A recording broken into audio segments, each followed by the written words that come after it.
ইরানে আবারও বড় হামলার পরিকল্পনা করছে যুক্তরাষ্ট্র। নতুন পরিকল্পনায় বাড়ছে মধ্যপ্রাচ্যের উত্তেজনা। আসসালামু আলাইকুম দর্শক, বিবিসি বাংলা সংবাদের এই পর্বে আপনাদের সবাইকে স্বাগতম। মধ্যপ্রাচ্যে আবারও উত্তেজনা বাড়ছে। যুক্তরাষ্ট্র আজ কিংবা আগামীকালকের মধ্যে ইরানে নতুন করে সামরিক হামলা চালাতে পারে বলে জানিয়েছেন দেশটির দুই কর্মকর্তা। তবে হামলার নির্দিষ্ট লক্ষ্যবস্তু বা পরিধি এখনও প্রকাশ করা হয়নি। একই সঙ্গে কর্মকর্তারা সতর্ক করে বলেছেন, পরিস্থিতি পরিবর্তন হলে এই পরিকল্পনা বাতিলও হতে পারে। এর আগে মার্কিন প্রেসিডেন্ট ডোনাল্ড ট্রাম্প ইঙ্গিত দিয়েছিলেন, ইরানের বিরুদ্ধে মার্কিন অভিযান এখনই থামার সম্ভাবনা কম। মন্ত্রিসভার এক বৈঠকে তিনি বলেন, আমরা তাদের উপর খুব শক্তিশালী আঘাত হানতে যাচ্ছি। এরপর থেকেই নতুন হামলার সম্ভাবনা নিয়ে আন্তর্জাতিক মহলে আলোচনা শুরু হয়।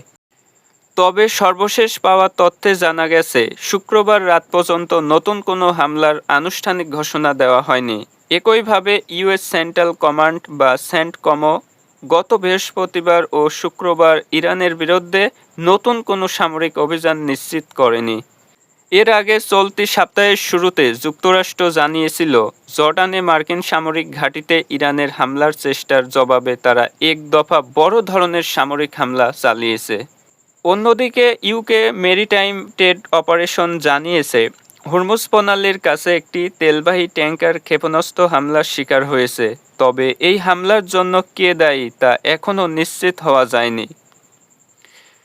পরিস্থিতি দ্রুত পরিবর্তন হচ্ছে। যুক্তরাষ্ট্রের সম্ভাব্য নতুন হামলা এবং ইরানের প্রতিক্রিয়া মধ্যপ্রাচ্যের নিরাপত্তা পরিস্থিতিকে আরও জটিল করে তুলতে পারে। এখন পর্যন্ত এটাই সর্বশেষ তথ্য।